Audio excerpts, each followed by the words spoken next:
They said Maple Creek was idyllic, a perfect small town where everyone was friendly. They didn't mention some greetings come with a badge, a shove, and a brutal lesson in who really belongs. The air in Maple Creek was supposed to be different, cleaner. That's what my brother David told me over the phone, his voice buzzing with the kind of civic pride only a small-town sheriff could have. "You'll love it, Marcus," he'd said. "It's a world away from the city. People still say hello on the street." He was right. In my first hour walking down the idyllic Main Street, with its antique shops and a bakery venting the warm scent of cinnamon, I'd received 7 friendly nods and 3 good mornings. It felt nice, deceptively nice. I was leaning against a brick wall, texting a picture of the town's gazebo to our mom, telling her I'd arrived safely. That's when a shadow fell over my phone. I looked up into a pair of mirrored sunglasses that reflected a distorted, wide-angle version of me. The man wearing them was built like a refrigerator, his uniform stretched taut across his chest and shoulders. The name tag read, Miller. "Can I help you, son?" he asked. The word son was laced with something that wasn't paternal. It was a verbal pat-down. I gave him an easy smile, the kind I'd perfected for situations just like this. The non-threatening, everything-is-fine smile. "No thank you, officer. Just moved to town, sending a picture to my mom." He didn't smile back. His jaw worked silently for a moment as his eyes scanned me from my new sneakers up to my clean haircut. "Moved to town, huh? Haven't seen you around." "Just got here this morning. My brother lives here. David." I left his last name off, left his title off. There was no need to pull rank that didn't belong to me. It always made things worse. "David," he repeated, the name tasting like something unfamiliar in his mouth. "Right. And what are you doing just standing here?" The friendly nods and good mornings from an hour ago suddenly felt like a distant memory from another town. "I was texting my mom," I said again, my smile tightening at the edges. "Is there a problem?" "We've had some reports of suspicious activity. Individuals. Casing businesses." He gestured vaguely with his thumb towards the jewelry store a few doors down. "You fit the description." I almost laughed. It was a bitter, hollow sound that caught in my throat. I fit the description. Of course I did. I was a 6'2" black man in a town that was, from my limited observation, about 99% white. I was the description. "Officer, I assure you, I'm just admiring your town square." "I'm going to need to see some ID," he said, his voice flat. A command, not a request. This was the crossroads, the moment where a day could either continue on its pleasant path or swerve violently into a ditch. I'd been here before. I knew the script. You comply. You keep your hands slow and visible.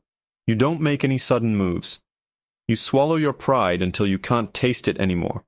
"Of course," I said, my voice steady. "It's in my back pocket. I'm going to reach for it now." Slowly. I turned my body slightly, my right hand moving with exaggerated slowness towards my jeans. My fingers had just brushed the worn leather of my wallet when Miller's entire demeanor shifted. The bored authority sharpened into active aggression. "Hands!" "I said hands where I can see them," he barked, his voice suddenly a cannon shot in the quiet morning air. My hand froze. "Officer, I was just getting my ID, like you asked." "You were reaching. Don't you lie to me." He took 2 quick steps forward, closing the distance between us in an instant. There was no time to react, no time to even process what was happening. One of his hands, big as a catcher's mitt, slammed into the center of my chest. It wasn't a push to create distance. It was a shove meant to dominate, to put me down. My back hit the brick wall hard, the impact jarring my teeth. The phone slipped from my other hand, clattering onto the sidewalk with a sickening crack. "I'm not going to tell you again," he snarled, his face inches from mine. I could smell the stale coffee on his breath. A woman walking her poodle on the other side of the street stopped and stared, her hand flying to her mouth. A couple of teenagers outside the bakery fell silent. This wasn't just a stop anymore. This was a spectacle. My blood ran cold, then hot with a furious, helpless rage. "My wallet!" I said through gritted teeth. "You asked for my ID." "You people always have an excuse," he spat. And then he shoved me again. Harder this time. My feet tangled. The world tilted sideways. I flailed for a moment, a clumsy ballet of surprise and gravity, before I went down. My shoulder hit the pavement first, followed by my head, the impact a dull, sickening thud that echoed inside my skull. Gravel scraped against my cheek and the palms of my hands. For a second, all I could see were the cracks in the sidewalk, a constellation of gray lines under a sky that had suddenly grown too bright. The weight of a heavy boot planted itself firmly in the small of my back, followed by the crushing pressure of a knee. Miller's voice was a triumphant growl in my ear. "Now you'll learn some respect. Welcome to Maple Creek." Pain lanced through my ribs. Humiliation was a physical weight, pressing me into the concrete. All the air was forced from my lungs. But through the haze of shock and pain, one thought, one name, burned like a hot coal in my mind. David, my brother, the sheriff. He had to know. This couldn't be happening in his town. I twisted my head, the rough pavement scraping my skin raw. I tried to gasp out the words, to make this stop. My brother!"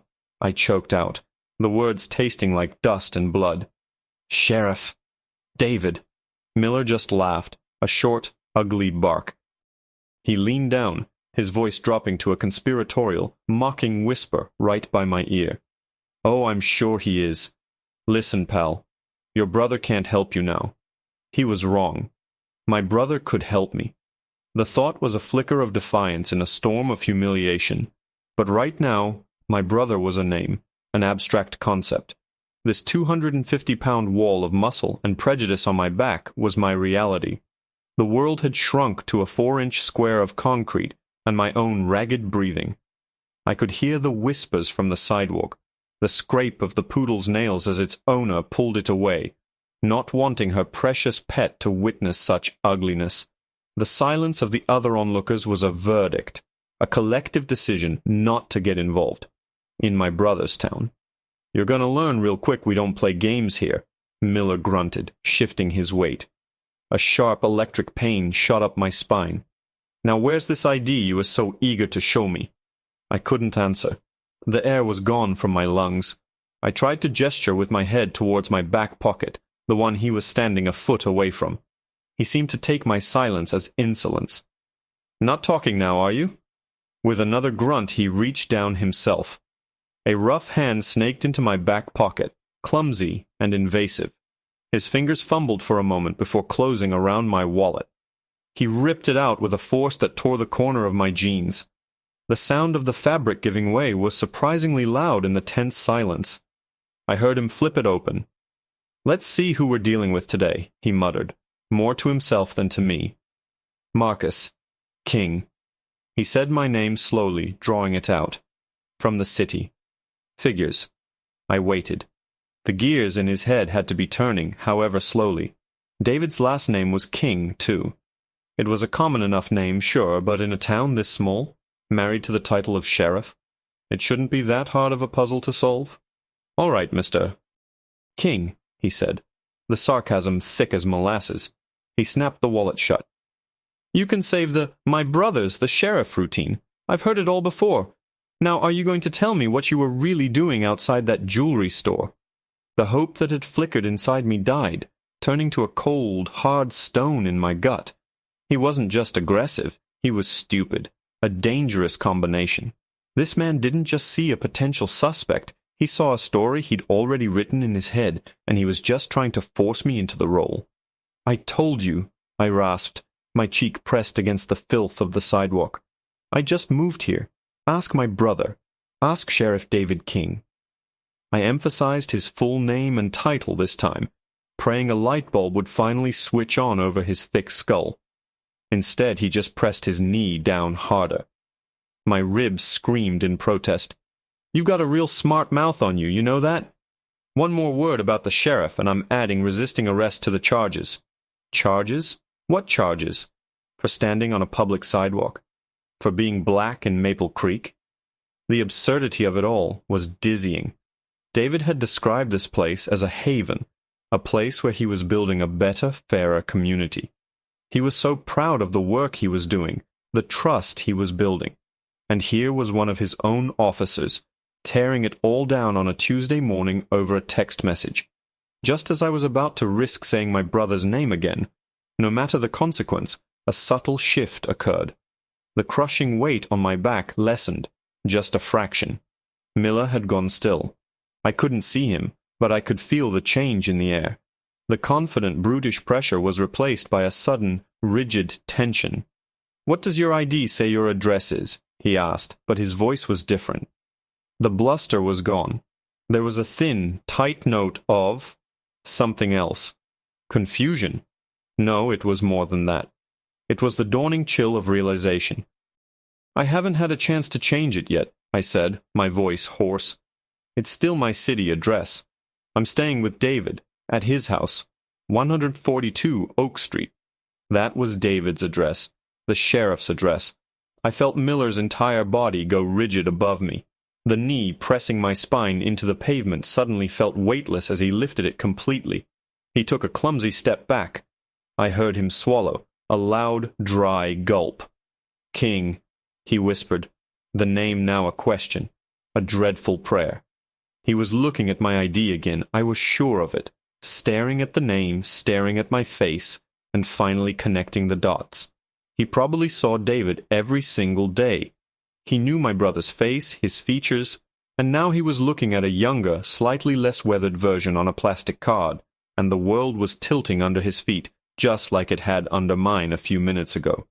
The silence stretched on, thick and suffocating. Then it was broken by the crunch of tires pulling up to the curb nearby. A car door opened and slammed shut with a sound of crisp authority. Heavy, familiar footsteps approached, steady and unhurried. They stopped just a few feet away. A shadow fell over me, eclipsing Miller's. And then a voice cut through the air, a voice I'd known my entire life. It wasn't loud. It wasn't yelling. It was something far more terrifying. It was calm, controlled, and colder than a winter grave. "Miller, get your hands off my brother. Now." The world came into focus with a painful clarity. The name Miller hung in the air, not as a name tag, but as a judgment. The officer who had been a mountain of unchecked authority on my back just seconds ago seemed to shrink. I heard a strangled sound escape his throat, something between a gasp and a whimper. He scrambled backward, his boots scraping clumsily on the concrete as if the ground beneath me had suddenly become electrified. I pushed myself up slowly, my body a symphony of aches.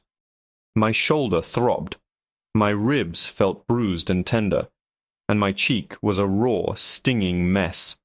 I got to my knees, then shakily to my feet, bracing one hand against the rough brick wall. The small crowd of onlookers, who had been a silent jury, were now staring with wide, fascinated eyes, their allegiance shifting with the tide of power.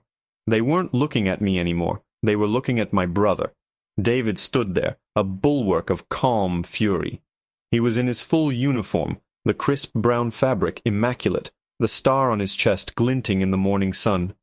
He hadn't aged a day since I'd last seen him 6 months ago, but the lines around his eyes were deeper, etched by the weight of his office. Right now those eyes, usually so warm and full of life, were chips of flint. They were fixed on Miller. "Sheriff," Miller stammered, holding my wallet out like a peace offering. He was pale under his tan, the color draining from his face. We had a report. A man fitting a description." David didn't even glance at the wallet. He took a deliberate step forward, and Miller flinched, taking an involuntary step back. "A description of what? Officer Miller? A man with my family's cheekbones? Or a description that conveniently fits any black man you happen to see?" The question was sharp, precise, and it left no room for evasion. Miller's mouth opened and closed, but no sound came out. He looked like a fish gasping for air. David's gaze finally shifted to me. His hard expression softened for a fraction of a second, concern flickering in his eyes as he took in my scraped face, the dirt on my clothes, the way I was leaning on the wall for support. But then the mask of command snapped back into place. He turned his head slightly, his voice dropping but losing none of its edge. "Sarah," he said, speaking to the female deputy, who had just gotten out of the passenger side of his patrol vehicle. "Take statements from everyone." His eyes swept across the onlookers, who suddenly looked very interested in their shoes. "And get that phone. Bag it as evidence." Sarah, a young woman with a determined set of her jaw, nodded crisply. "Yes, Sheriff." She moved with an efficiency that made Miller look even more oafish and incompetent. David turned his full attention back to the officer. "You put your hands on him."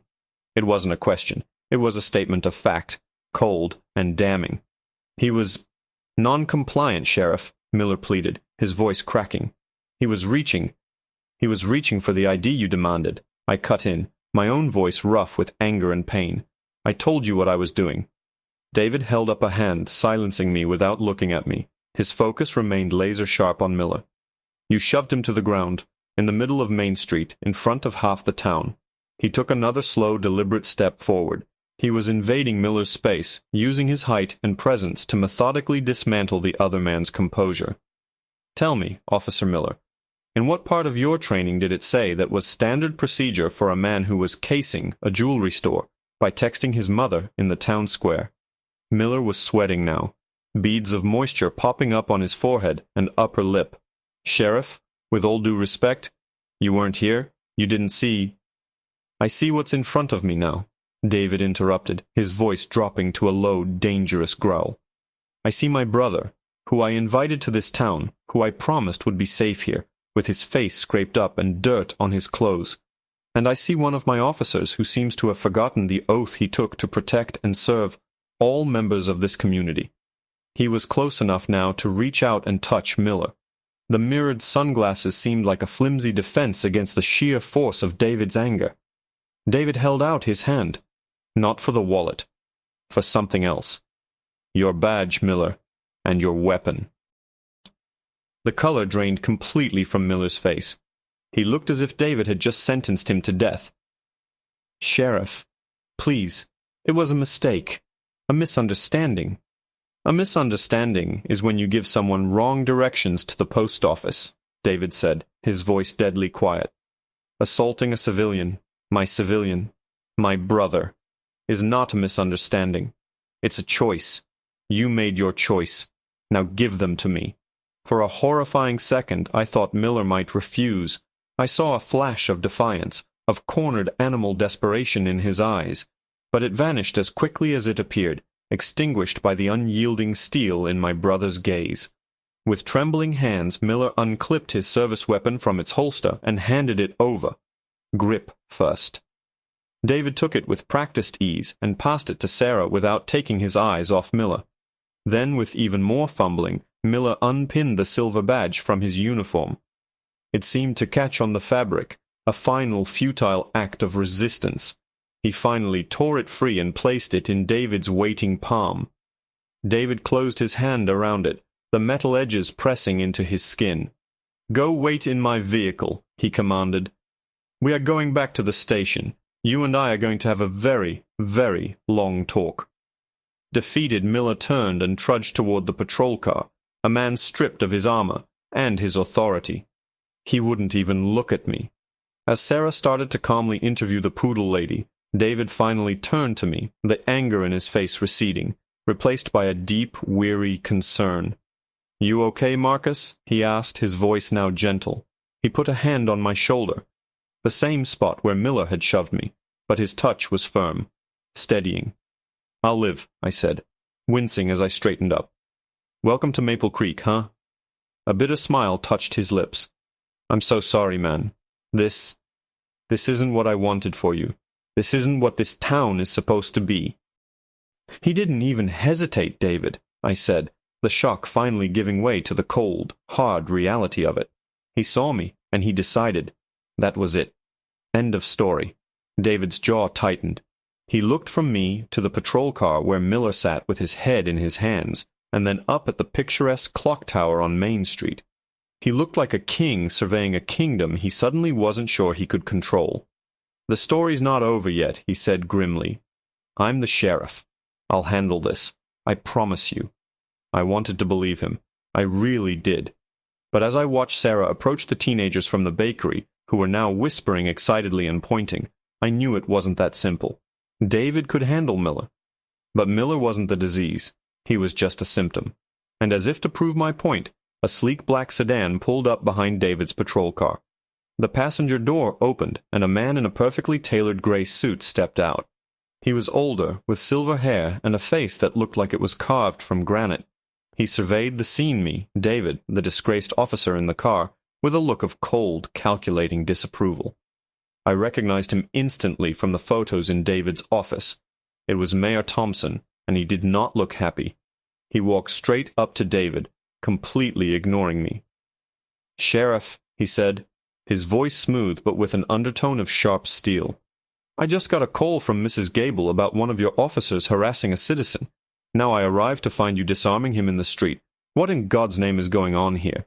David didn't turn his back on me, but his entire posture became a shield, a wall between me and the mayor's polished disapproval. He looked Mayor Thompson dead in the eye, his voice low and even, but carrying the weight of the badge Miller had just surrendered. "Mayor, what's going on is that one of my officers just assaulted a man for the crime of standing on a sidewalk while black." He gestured with his head toward me. "That man is my brother, Marcus King. He's been in our town for less than 2 hours." The mayor's perfectly composed face faltered. His eyes flicked to me, really seeing me for the first time. He saw the scrape on my cheek, the dirt on my jeans, the fury in my eyes. The political calculus in his head was almost audible as he recalibrated from a generic, unfortunate incident to a PR nightmare involving the sheriff's own family. "Your brother?" Thompson stammered, his composure cracking. "Sheriff, I think perhaps we should discuss this in a more private setting. There's no need to air department laundry on Main Street." He tried for a conspiratorial tone, the kind of voice men in power use to signal that a problem is about to be swept under a very expensive rug. "No," David said, the word cutting through the mayor's suggestion like a surgeon's scalpel. "This happened on Main Street. The laundry is already aired. My brother was publicly assaulted and humiliated. Justice will be just as public." "Now let's not be hasty," the mayor began, taking a step closer and lowering his voice. "A lawsuit could be damaging. For the town. For you. A simple misunderstanding." That was it. That was the word that broke my silence. Misunderstanding? I pushed myself off the wall, ignoring the protest from my ribs. I looked straight at the mayor, letting him see every ounce of my anger. He shoved me to the ground before I could even get my wallet out. He called me, "You people." "Tell me, Mayor Thompson, what part of that is a misunderstanding?" The mayor looked taken aback, unused to being addressed so directly by someone he considered a problem to be managed. He looked to David for help, but found none. David's gaze was unwavering. "There will be no lawsuit, Mayor, because there will be no cover-up. Miller is on administrative leave, effective immediately. His weapon and badge are in my possession. There will be a full and transparent internal investigation, led by me.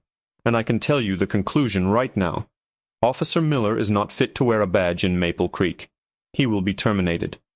The finality in David's voice was absolute. This wasn't a negotiation. It was a declaration. Mayor Thompson stared at him, his jaw tight. He knew he was beaten. To fight this, to defend Miller against the sheriff's own brother, would be political suicide. The story was too clean, too damning. He straightened his suit jacket, a gesture of retreat disguised as composure. "Do what you have to do, Sheriff," he said, his voice clipped. He gave me one last unreadable look before turning on his heel and getting back into his sedan. As the car pulled away, I felt like I could finally take a full breath. The rest of the morning was a blur of procedure.